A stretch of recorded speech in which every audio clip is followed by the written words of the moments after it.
Assalamu alaikum students. This is your teacher Saleha Qazi. In a previous class we studied about cells and its organelles. This is part 3 of chapter number 4 where we will study about differences between prokaryotic, eukaryotic cells and their specificity and surface area to volume ratio. The next topic is differences between prokaryote and eukaryotic cell. All cellular organisms seem to fall into two natural groups known as prokaryotes and eukaryotes. These two groups are fundamentally different. ये दोनों groups जो हैं prokaryotes का और eukaryotes का इनमें काफी ज्यादा डिफरेंसेस पाए जाते हैं. आपको आपकी बुक पे एक टेबल सा गिवन है जिसमें प्रोकैरियोट और यूकैरियोट का डिफरेंस मेंशन किया गया है. सबसे पहला डिफरेंस है they lack membrane bounded nucleus. Prokaryotic cell के अंदर मेम्ब्रेन बाउंडेड न्यूक्लियस नहीं होता. While in case of eukaryotic cell, the nuclear material is surrounded by a double membrane.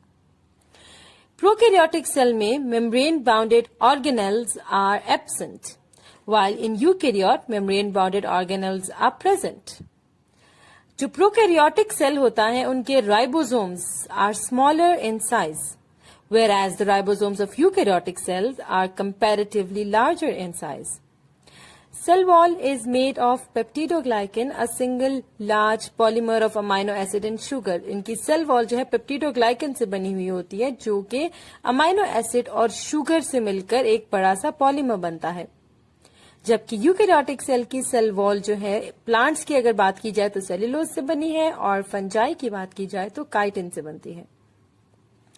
Comparatively smaller size के होते हैं प्रोकैरियोटिक सेल्स जबकि eukaryotic cell जो है उनका साइज बड़ा होता है. प्रोकैरियोटिक 0.5 नैनोमीटर तक के होते हैं एंड यूकैरियोटिक सेल 100 नैनोमीटर से 10 नैनोमीटर से 100 नैनोमीटर तक की रेंज में पाए जाते हैं. Example of prokaryotic cell are bacteria and cyanobacteria whereas example of eukaryotic cell are protista, fungi, plants and animals. Cells and their specificity. We know that cell is the basic unit of structure and function of living organism. ये हम पहले पढ़ चुके हैं. Unicellular organism में सिर्फ एक cell होता है जो कि बॉडी के तमाम फंक्शंस परफॉर्म करता है, from respiration to division to transfer of genetic characters to whatever.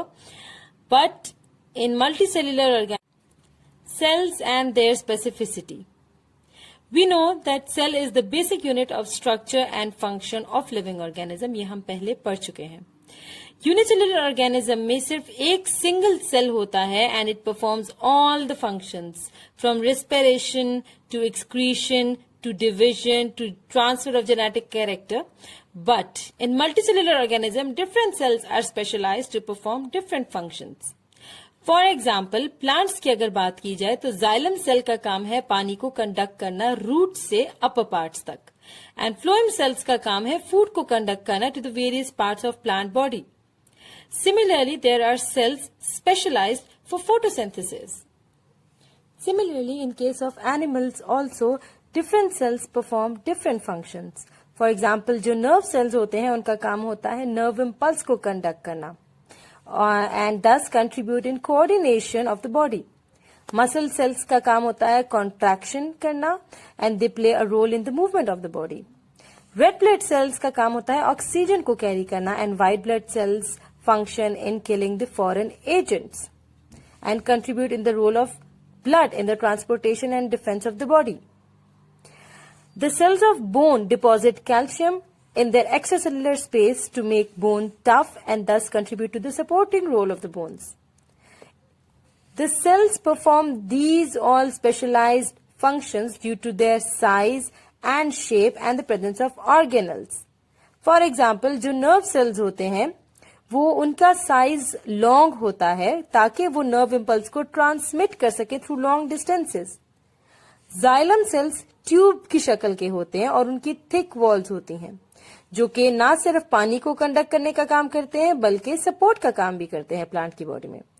Red blood cells disc shape के होते हैं, बाइकनकेव यानी दोनों साइड से अंदर की तरफ दबे हुए होते हैं, that increase their surface area, surface to volume ratio. So more oxygen can be carried by these red blood cells. Root hair cells की अगर बात की जाए तो they have large surface area for maximum absorption of water and salts. Cells involved in making secretion have more complex endoplasmic reticulum and Golgi apparatus, यानी कि जो glands होते हैं उनका Golgi apparatus और endoplasmic reticulum ज्यादा complex होता है.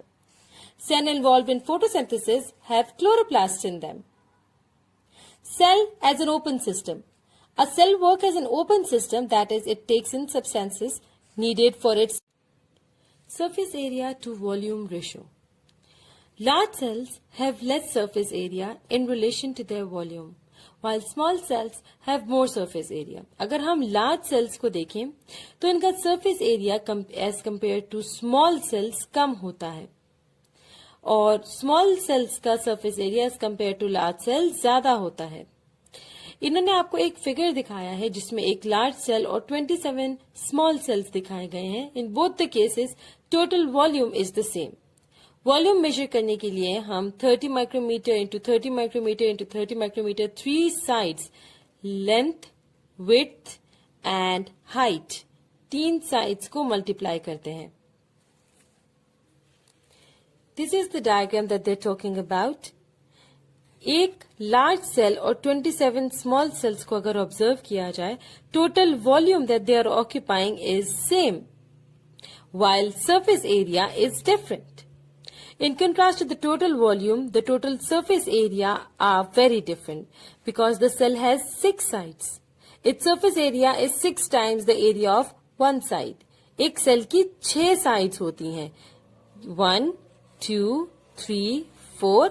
इसकी front side और इसकी back side. 6 sides.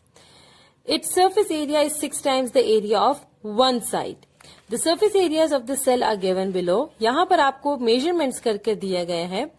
Surface area of one large cell अगर देखा जाए, हम 6 sides को multiply करते हैं 30 माइक्रोमीटर into 30 माइक्रोमीटर से, तो हमारे पास ये आंसर आता है. In case of surface area, we multiply the length and width. Surface area of one small cell is 600 micrometer square. Surface area of 27 small cell will be 27 into 600 micrometer square. This is the surface area of 27 small cell, while this is the surface area of one large cell. Iska surface area as compared to this is very small. The need of nutrient and rate of waste products are directly proportional to the cell volume.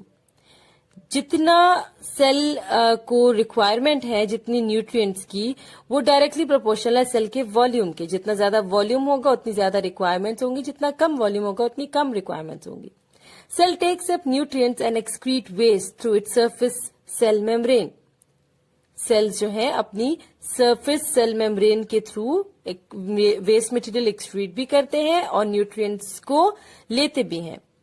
So a large volume cell demands large surface area, but a large cell has a much smaller surface area relative to its volume than smaller cells.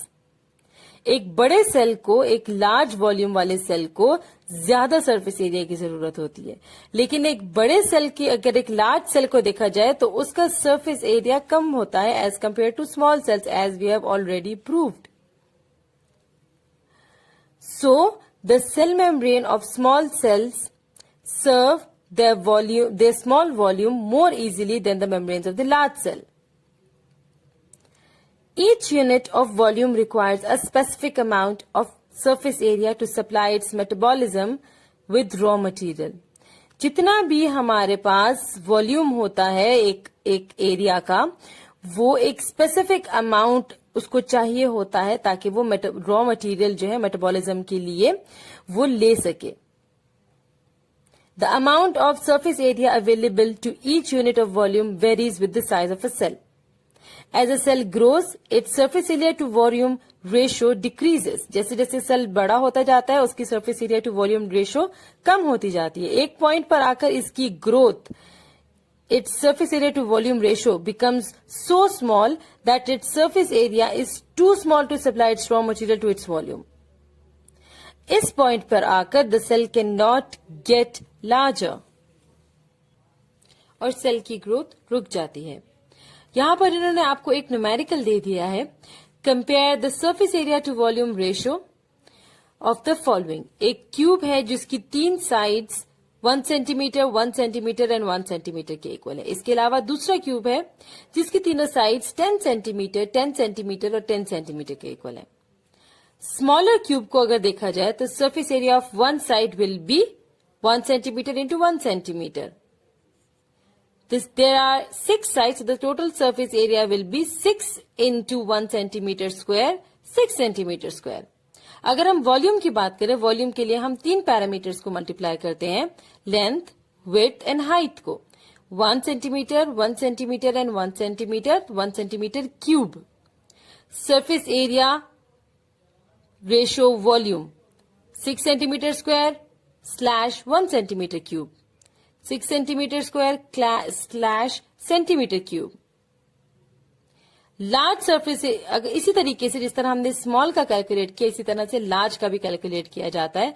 और अगर large का surface area to volume ratio देखा जाए तो वो 600 centimetre square पर 1000 centimetre cube आता है। This is the end of part 3 of chapter number 4.